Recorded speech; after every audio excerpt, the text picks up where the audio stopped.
In the 1650s, the Europeans came to the very southern tip of Africa, and that was primarily a consequence of the trading routes because people had to sail around the Horn. Yes. Right, and they set up this settlement as a refreshment station, you said, for the sailors, and that would be the European sailors who were starting to trade in India and so forth. So that they started there in 1652.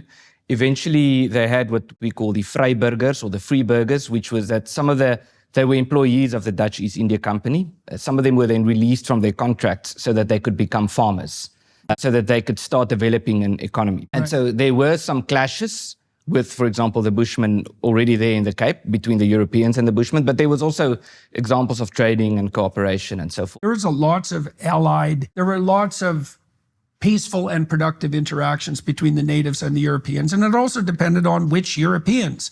So the Cree in Canada were much more likely to ally with the English, for example, than with the French. They had the same dynamics in South Africa with the Afrikaner people and the English as well, yes.